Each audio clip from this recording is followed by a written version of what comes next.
Nathalie Samili sous la Senga Mokola Lelo, mardi 10 janvier 2023, on a fait sa bino, Bassangola Bino, le Kota Ningalango de Betty, Otobonsen Bino. Namango Mokel, Torotali Sabino, Badetaïo.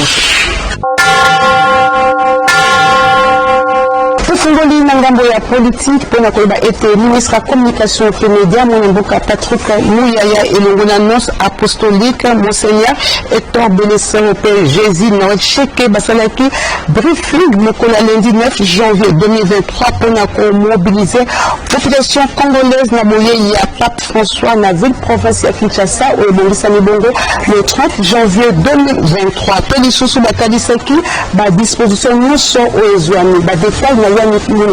et d'une certaine manière une pays synthèse de tout le magistère du pape François, de beaucoup de questions qu'il a courageusement abordées pendant les années de son pontificat, mais c'est aussi la volonté de montrer la proximité, l'assistance, la sympathie de l'Église universelle pour le Congo, et c'est aussi la volonté d'aider le Congolais a tourné véritablement la page, c'est-à-dire à se réconcilier. Se réconcilier et en se réconciliant, aider le monde à regarder le Congo sous un jour nouveau.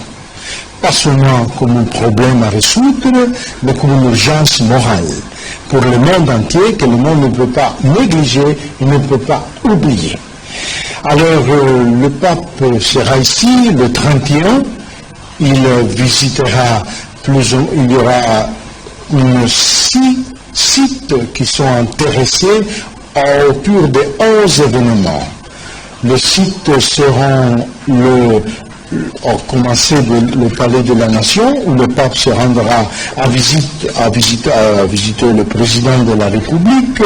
et après on rencontre avec lui, il y aura une rencontre avec toujours le 31, avec les représentants des institutions du pays, les représentants de la société civile et du corps diplomatique. Le jour suivant, il y aura la messe, la grande messe en Ndolo, à laquelle j'invite déjà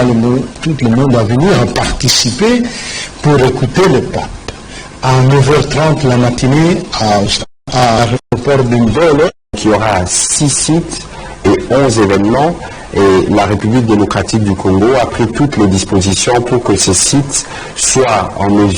la mesure de l'accueil et à la mesure du monde qui est attendu. Le niveau d'exécution des travaux avait déjà atteint 90%, 95% pour certains sites, 80%, principalement pour les sites de Bénin. Et avec ces travaux de reprise, nous pouvons donc ici aujourd'hui rassurer d'abord l'opinion que suivant les instructions de son Excellence Monsieur le Premier ministre, une semaine avant l'événement, c'est-à-dire au 25, tous les travaux sur l'ensemble des sites doivent prendre fin, en dehors simplement de quelques travaux décoratifs qui pourront se faire éventuellement la veille. Nangambo ya santé et Serge Bossiba était ministre de la santé. Mwanamboka Jean-Jacques Mbungani a salaki message de sensibilisation et la maladie du sommeil. Wapi ezalaka célébré le 30 janvier à Mboulanio Sope. Azali Kosenga, population congolaise n'a qu'à se faire dépister pour éliminer maladie en paix. Atalisaki na gouvernement congolaise et pour le 30 juin, la journée nationale de réflexion pour éliminer beaucoup de maladies du sommeil. Dans elle représente en elle seule un taux de 70% de cas mondial de la maladie trypanosomiase humaine africaine. Pour atteindre son élimination, des efforts particuliers doivent être faits. C'est pourquoi le gouvernement de la République, avec ses partenaires technico-financiers, a pris l'engagement d'accompagner le pays afin d'éliminer la trypanosomiase humaine africaine d'ici 2030. Pour concrétiser cette volonté politique, le gouvernement a décrété une journée nationale de la THA, chaque 30 janvier. Au cours de cette date, toute la communauté luttant contre la THA se réunit pour évaluer la situation de la maladie, réfléchir sur la feuille de route de son élimination et surtout booster l'engagement de la communauté par des actions de sensibilisation. Des progrès considérables ont été réalisés par le gouvernement à travers le ministère de la Santé publique, Hygiène et Prévention. et l'ensemble de ses partenaires. Ces efforts doivent être maintenus pour atteindre l'objectif zéro en 2030. L'implication multisectorielle de tous s'avère nécessaire. Nous lançons donc un appel vibrant à toute la communauté qui se trouve dans les aires de santé à risque d'aller se faire dépister et de s'approprier la lutte. Nous encourageons les parties prenantes à continuer d'appuyer cette lutte et nous remercions les partenaires techniques et financiers ainsi que les bailleurs de fonds. Kama etali santé esenge bosimba ete fondation Gaborien Mboma Fogem na mokuse euti kotia lisusu centre de santé na Kombo Bolamu médical na quartier Mpanga na balabala révolution na commune ya Kimbanseke na cadre opération amani sanitaire o ezali kosunga population ete wana na baso ya ofele reportage ya Alabamba commentaire ya Nekulungu. L'homme de parole Gaborien Mboma, président de la fondation Oyo Ezalikaka na kombo na ye Fogem na mokuse Oyo alobi yangonde asalelaka sima kozwa décision ya kolancer opération amani sanitaire Oyo ezali kotia ba centre de santé na Kinshasa pour na kosunga ba vulnérable nyonso na so de santé ya ofele yangonde ezali komona na sur terrain etape ya Kimbanseke ezali kokoba kaka tour Oyo bazalaki na quartier Panga na balabala révolution na centre de santé Bolamu médical na bokomi l'homme de vulnérable Gaborien Mboma accompagné na équipe na ye Oyo ezalaki composé na coordonnateur ya Fogem Jacques Massoudi pe docteur Petelo ba yamamaki kitoko awa coordonnateur Jacques Massoudi pe docteur Petelo bazoki maloba tour à tour pour na kotalisa na population sida ya opération amani sanitaire sima na bango nde bapesaki maloba na l'homme de vulnérable Gaborien Mboma Oyo akobaki kaka na kotalisa na population makanisi Oyo fondation ezali kosala na kosilisa balekaki na ba consultation examen diabète échographie pe ba intervention chirurgicale nyonso esalemaki ofele moto ya motema malamu Gaborien Mboma abakiselaki population bakisi ya ofele boyo kangunga likambo oyo penza oyo basali biso lelo awa nalingai nabimisa mbongo me ya lelo mpe adoki eke ofele yango mpena tuka nasengi merci na Gaborien Mboma mpenza asali eloko moko mpenza ekamwisi bato awa na kati ya Mpanga te basali ofele mpenza bakati mpe koko na ngai yango wana mpenza na likambo oyo papa Mboma asali nzambe abomo ya sunga yakoma mosika amona génération de génération banda na botama na 1901 na komi na 1920 na namona likambo papa Mboma asali te afuti eloko te ofele tosepeli makasi papa Gaborien nasengi ye merci mingi ndenge asali biso na Kimbanseke awa na grâce oyo tozwi ya mwana asali kokata ngenga ngonga ibeti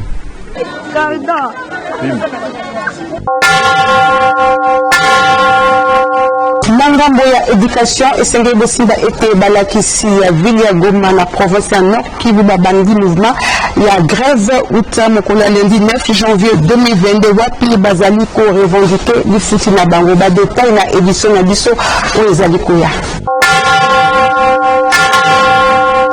na oetali processus électoral esenge bosimba ete révérend docteur Thomas Mbwaka coordonnateur national ya solidarité universelle moko ya structure d'appui na kati ya mouvement de libération du Congo akendeki ko remplir ya devoir civique na centre oezwani na Saint-Martin na commune ya Makala accompagné la délégation ya Bayi MLC reportage ya Nifika na Mboma. Une forte délégation au bazomina na lisanga na ye na kombo ya solidarité universelle moko ya ba structure izoni na kati ya parti politique ya président Jean-Pierre Bemba Gombo MLC nde coordonnateur national le révérend docteur Thomas Mbwaka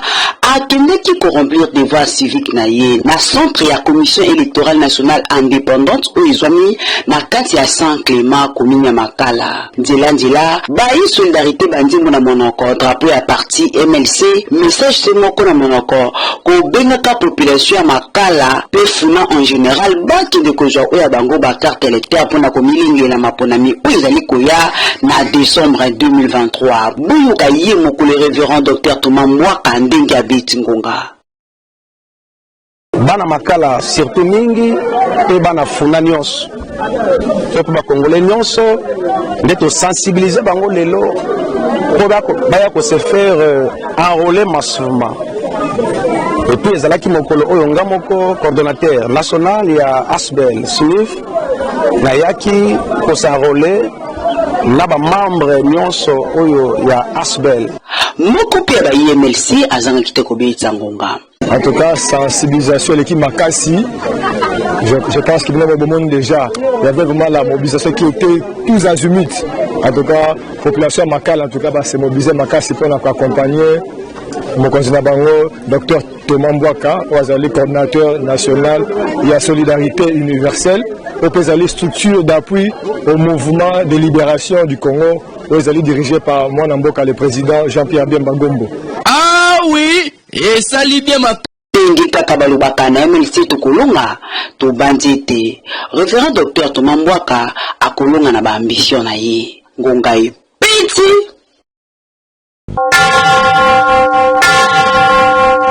Bienvenue Lingungu, autorité morale et mouvement idéologique de la révolution à Salaki, descente na commune ya limité wapi asangisaki bilenge ya mo amba weekend l'équipe pour na ko sensibiliser bango na o etali importance ya enrôlement ba détail na Yannick Molengo.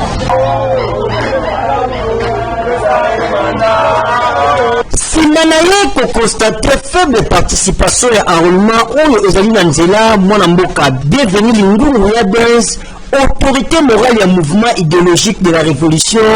a sangisaki bilenge ya mo amba wapi a sensibiliser ki bango na o etali enrôlement a sengaki na bango ko s'enrôler massivement pour carte de lecteur nde et ko permettre na bango ko sala choix ya balobeli. Nasuka a atalisaki na bango objectif au mouvement idéologique de la révolution ezali kolanda kotanga éducation travail pe élimination ya ba conception ya mabe. Nasuka a pesaki bango ba saki ya loso kolongwa awa toujours na cadre ya sensibilisation na oyo etali enrôlement mona mboka bienvenue Lingungu bakisela ya Benz azalaki liboso ya base na ye na commune ya Limete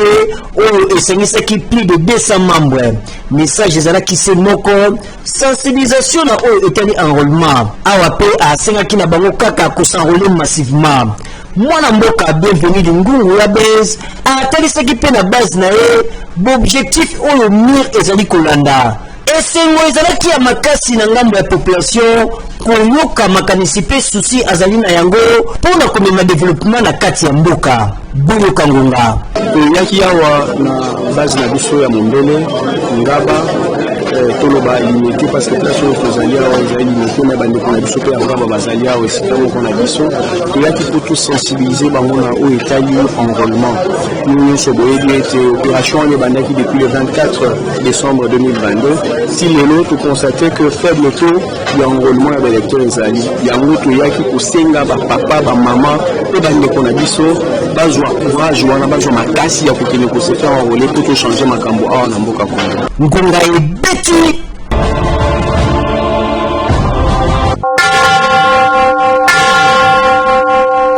Kakana oetali processus électoral et c'est le Simba et Jim Boulembi Ndeko Zulu dit je suis Funa 2023 avec l'équipe pour qui ça est devoir civique Mokoya mardi 10 janvier 2023 na été baoyo na banda lunga wapi azwaki carte électeur na ye reportage ya Yannick Mandingi.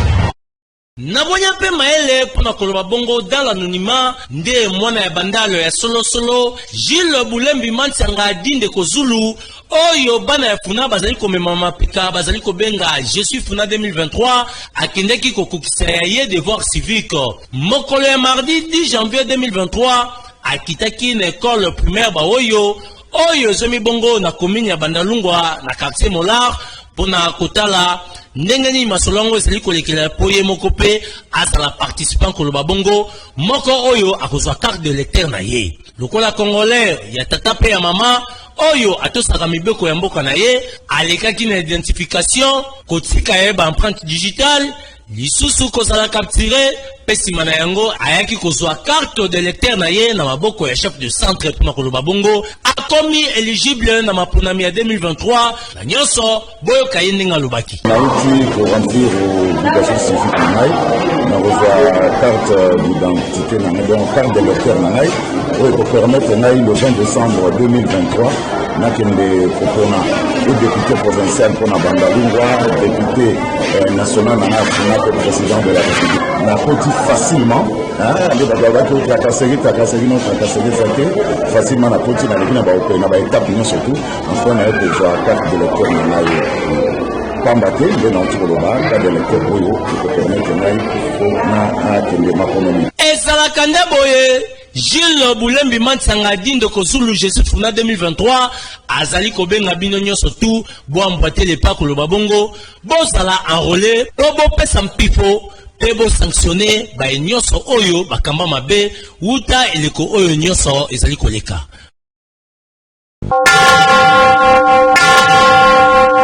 Chef de travaux Marc Ilenge Toko et l'ongona ba membre de la fondation Kitoko Bakendeki kozwa oya bango ba carte électeur na centre enrôlement ya complexe scolaire les Chevronné ou ezwami bongo na quartier ko jeunesse na commune ya Mongafula.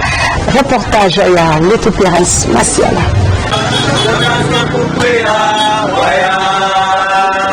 Toujours la vision et autorité morale, il y a l'Isanga politique, alliance des forces démocratiques du Congo, il y a professeur Modeste Bassou comme président du Sénat, des chefs de travaux, Marc Kilenge Toko, la valeur ajoutée à Banamon la Fula et l'ongo est membre de la fondation Naye, fondation Kitoko, Fokina Mukuse,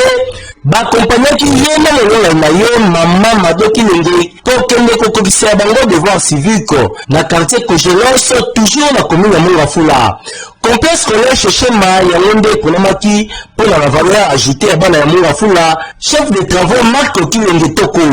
Kobandanani opération d'identification, connaît la capture, il y a carte P empreinte digitale, et kosu qui sa kozwa carte de lecteur na yo na maboko le chef de centre. Bokangonga. Yakoba ezaliete mama madoki nenge pe ba mambo mususu ya fondation Kitoko bango pe banikaki na kozwa ya bango ba carte de lecteur Bokangonga. Moto nyonso ayebi ki aza congolais, il faut à remplir yango, à accomplir ndenge nga na uti ko accomplir yangai. Yango nazo senga na bana nyonso ya Mongafula pe ya Lukunga en général ba s'enrôler massivement parce que en s'enrôlant nde bakozwa makoki na moma ya maponami kopona bato oyo bango balingi. Mboka na biso kombo nango République démocratique du Congo, c'est-à-dire toponaka bakambaka biso. Alors pozwa makoki ya kopona mokambi ebongi oleka na nzela ya kozwa carte na yo. Merci mingi na bana nyonso ya fondation foki baoyo bayo ko accompagner ngai. Naza kopesa pe matondi na bandeko ya AFDC. Ndenge kaka balobaka la foki kusi ngonga ebeti biso na bahati tokende liboso tokozonga simate. Ernest Itina Mayamba, vice-président national de la Ligue des jeunes, il y a parti politique AVCP, président ONG, briser la chaîne de pauvreté, à Kendeki, s'enrôler week-end et l'équipe, la centre ya Massina, reportage à Christian Makutu, commentaire Yannick Moulengo. Lokola un vrai citoyen Mwanamboka, Ernest Itina Mayamba, l'homme à plusieurs casquettes, président de ONG, briser la chaîne de pauvreté, BCP na Mokuse, Bakisela Lissousou, vice-président national de la Ligue des jeunes, il y a autre vision du Congo, AVC na Mokuse, parti cher, il y a maître Didier Bidimou, a Kendaki kokokisa devoir civique na ye week-end eleki wapi azalaki accompagné na ba militaire AVC pe ba membre ya BCP bango nyonso balataki ba chemise ya pembe ba bandaki na marche ya kafu ko banda na siège ya complexe scolaire American Academy of Excellence M oyo ezomi na Masina quartier 3 na balabala Kiala koleka na balabala Kulumba kino kosukisa na Sifoko kaka na komini ya Masina na balabala Tiangani esika centre ya enrôlement ezwami. Ernest Itina Mayamba accompagné na molonga na ye ba bandaki na ko remplir fiche sima balikaki na capture ya photo na sukande bazwaki ya bango ba carte de lecteur na bobimi. Ernest Itina Mayamba abetsaki ngonga boye ezali devoir en tant que peuple, en tant que citoyen responsable, en tant que Congolais, à répondre à un appel Yasseni pour obtenir une carte d'électeur. Et personnellement, je suis très content parce que il est malamu. Donc, pour Nangaï, on a encouragé le peuple congolais en général, et à Tchango en particulier, et à la commune Yamasina, va s'enrôler massivement. Topesi matondo mingi na mokonzi ya mboka ndeko Félix Antoine Tshisekedi Tshilombo parce que yé alakaki ke élection et ko salema. En tout cas topesi merci mingi parce que nous sommes un pays démocratique peut toujours diriger région Mobimba na exemple wana ya démocratie. Pe topesi merci mingi na ndeko Didier Boudimbu Ntubwanga, autorité morale du parti Autre Vision du Congo pour la confiance au yazo renouvelée chaque fois en notre personne pour que tout qui de part et d'autre peut implanter parti AVC. Ngongaye Betty.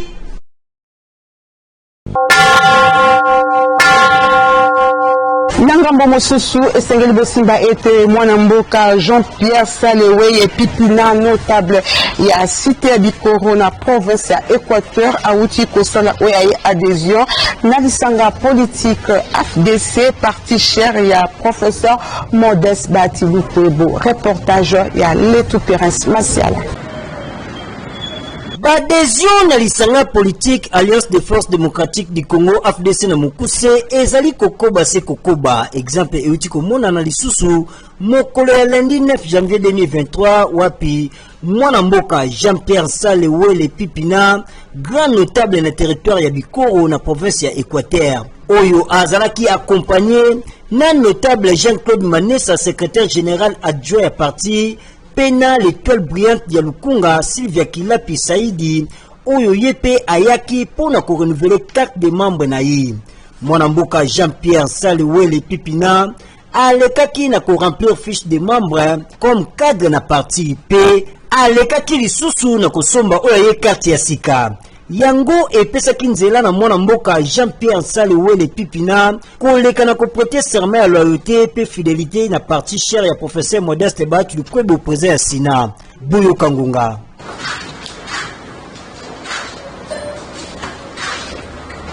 Ok. Félicitations camarades.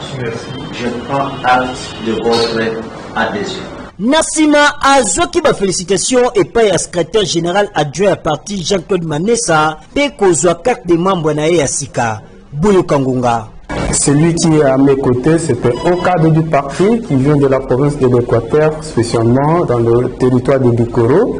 qui sera notre candidat aux échéances prochaines. Raison pour laquelle nous l'avions amené pour qu'il puisse avoir sa carte et enfin d'être compétitif. Vu la grandeur de ce parti, vu aussi les contenus de son projet de société, je me suis dit alors, il y a du sérieux là-bas. Raison pour laquelle je me suis dit, je dois m'adhérer et soutenir le professeur dans ses projets. Ngongaye Betty.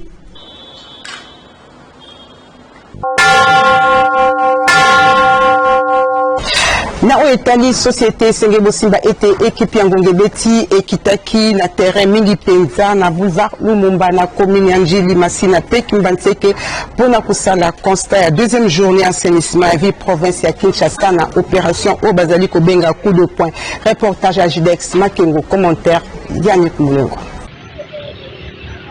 Et comme qui lisusu mokolo ya lelo mardi 10 janvier 2023 opération ya assainissement ya ville ya Kinshasa oyo bazali ko benga coup de poing équipe ya Ngonga Beti ekitaki na terrain pona kosala constat lelo ya boulevard Lumumba oyo ekabola commune ya Masina Njili pe Kimbantseki ndakisa awa na Masina na Sifoko na Wenzia Indu déjà na Ngonga ya ba 8h vice gouverneur Jikoko Mulumba accompagné le numéro 1 à la police ya district ya Tchangu colonel Dieudonné Kangambila ba kobaki na kobuka ba marché pirate oyo ebotami lelo ya boulevard Lumumba ba cabine ba kiosque ba mesa to pe ba étalage oyo ezalaki wana la police elongolaki yango bato ya matoi mangongi oyo bayaki na esprit ya koteka ba mesa na bango etumbamaki botala ndenge elekaki.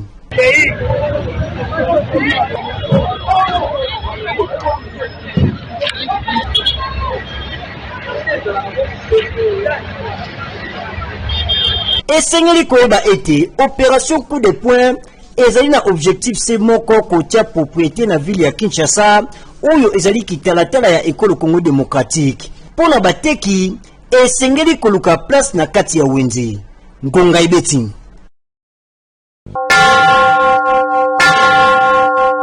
kakana o etali société esenge bosimba ete association ya ba médaille pe ba titre honorifique ya ekolo Congo démocratique na mokuse MP o ezali ko kambama na ye moko musée Martin Ongenda Omombo bakendeki ko visiter ba orphelin ya ville ya Lubumbashi na province ya Okatanga. Reportage ya Leto Pérez Masiala.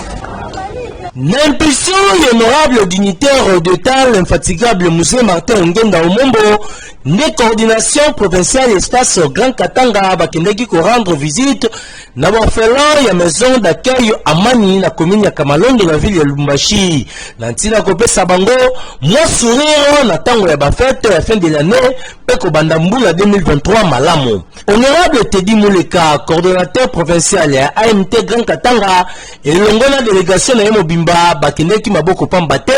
wapi bamelaki bana ba sac semoule ya maïs, ba huile, ba carton ya poulet, ba sac ya makala, ba savon, pe biloko mususu oyo kosunga bango. Nyonso wana ezali mpona kotalisa pe kokokisa objectif ya AMT ezalaka nango mpona kosungaka ntango nyonso baorphelin pe baveuve surtout ya bamilitaire na nyonso boyoka ngonga ndenge betamaki mpona oyo moke tokotezaka yango bomoni toti kosala geste na orphelinat toti koassiste bana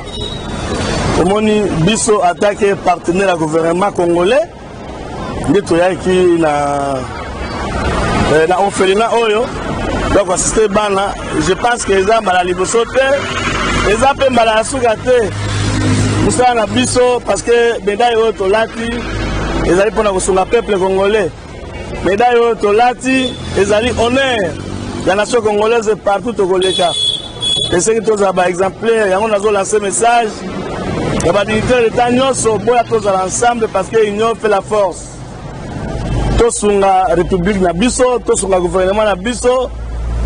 tosunga grand chancelier chef de l'état Tshilombo Tshisekedi Félix esengi tozala nsima ya vision na ye mpona kopermettre kofaire avancer structure na biso ezalaki mpenza esengo makasi epai ya responsable ya orphelinat Amani na geste kitoko oyo AMT esaleli bango ya koyeba ezali lisusu ete opération yango ekobaki lisusu na orphelinat Kitumaini toujours na Lubumbashi ngonga ebeti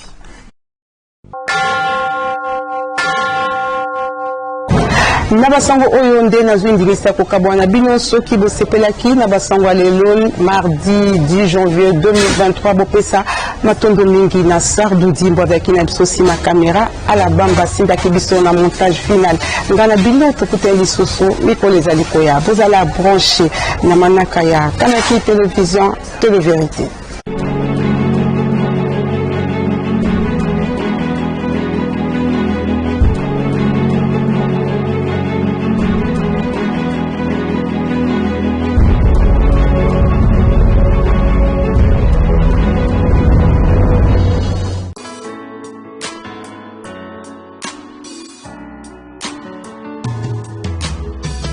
Abotama le 10 janvier à Mboula Moko, Noëlan Tumbakabeya, Molongania Fisto Mandondo, caméraman à Canal King Télévision. Le 10 janvier 2023, Abakisi le sous Mboula Moko na Bomolinae. Talatina, rédaction Mobimba Yangonga Ebeti, Elongo na Molongani nae, Ezali Kotombela nae Mbotama Elamu. Mbotama Elamu na yo lisusu, Noëlan Tumbakabeya, Molongani ya Mandoshi.